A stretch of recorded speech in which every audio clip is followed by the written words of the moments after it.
within the sport. The shooter, moving forward at a high speed, catches the ball and takes one big step to the left. Thereafter, he sets off with great speed and power to the right, and after the third step, he jumps up and launches his shot. To succeed with the three-step feint, there are some important details you need to pay attention to. Number 1 is to have enough strength in your legs to execute the feint properly. Number 2 is make sure you have the proper distance between yourself and the defender throughout the entire movement.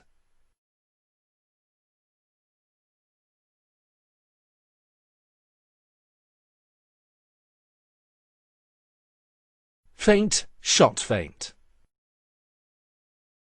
The goal for the shooter is to leave the defender passive and rooted on the spot. If he succeeds, he has a better chance of launching the shot above the defender.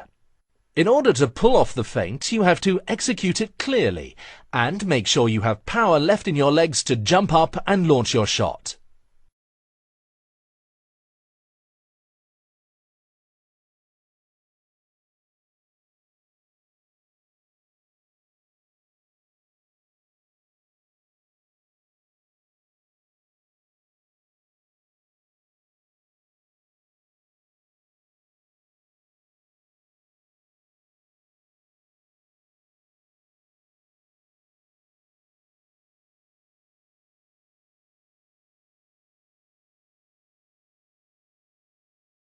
Feint, twist feint. In this video sequence, the flow of the shooter's movement is crucial. It enables him to maintain the force of the rotation all the way to the actual shot.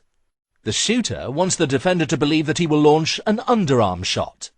Thanks to a major shooting feint, the defender comes down low on his left foot. This is when the shooter turns and launches the twist feint. If the shooter has calculated his timing right, he has 2 more steps left to twist around and launch his shot.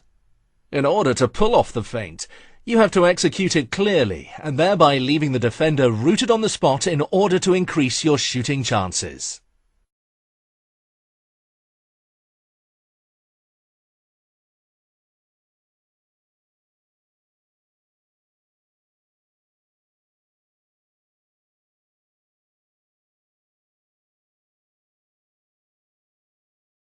Passing between legs.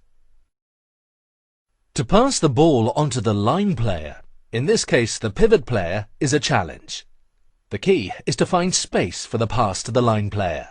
As it turns out, there is a lot of space around the defender's legs. Through the attacker's quick change of pace and the three-step feint, he forces the defender to move sideways. Then, at the most advantageous moment, he plays the ball in the gap that becomes present when the defender moves his legs. From the line player's pivot point of view, it is important that he moves along with the movement of his teammate, enabling him to catch the ball, twist around to get round the defender, and last but not least, score a goal. Please notice the timing of the attacker when he plays the ball between the defender's legs.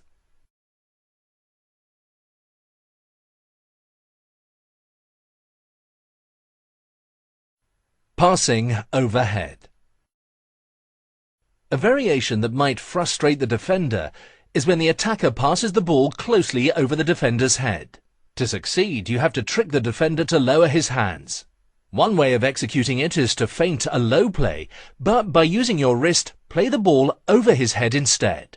The pass demands excellent wrist skills and will be a surprising choice of passing the ball for any defense exposed to it.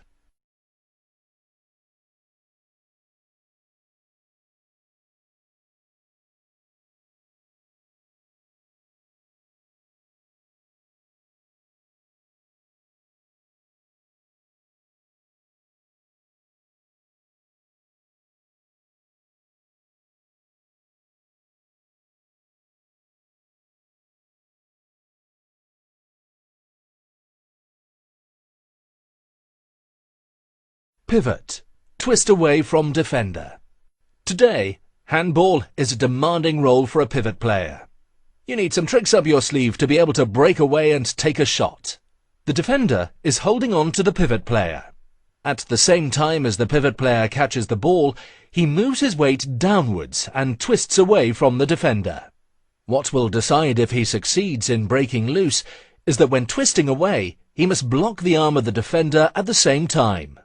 The blocking of the arm, combined with the movement of the line player, eliminates the defender's ability to resist the force that this movement presents.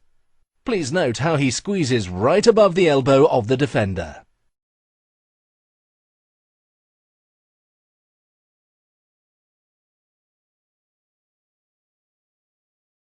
Penalty throw, lob. If you are facing an offensive goalkeeper, a lob could be very effective. As a shooter, it is important that you try to get the goalkeeper to make the first move. Make a small body feint or go for a really powerful shot to get the goalkeeper moving. Once the goalkeeper has started to move, preferably sideways, it is very difficult for him or her to reach a well-balanced lob. Please note the hand and wrist movement of the shooter.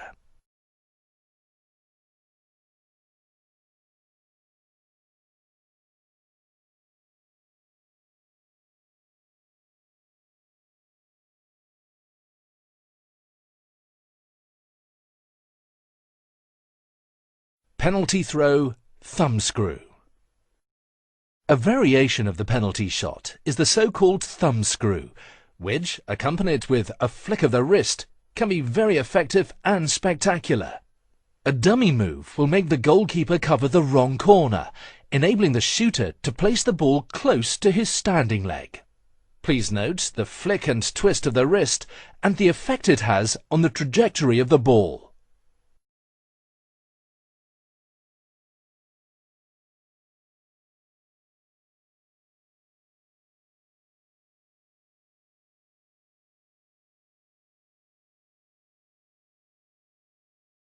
Attack screw. The key here is for the attacker to make the jump as high as possible and thereby gain time needed to finish his shot. By raising his arm and at the same time changing the angle of his upper torso, the attacker wants the goalkeeper to believe that he will shoot the ball in the nearest corner. But at the highest point of his jump there is a sudden change. He lowers his hand, and with a flick of the wrist, he places the ball beyond the reach of the goalkeeper. Please note the attacker's body positioning, paying attention to the angle of his upper torso, and also note the flick of his wrist and the spin that is put on the ball.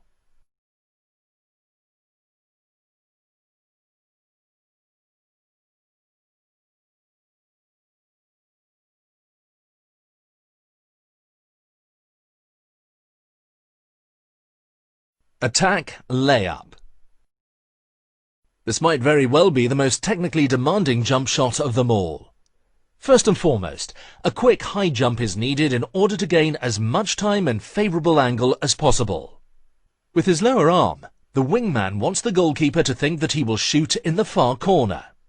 As the goalkeeper comes down from his covering top position, the wingman, acting with perfect timing, makes a layup movement and shoots the ball past the top of the goalkeeper's head.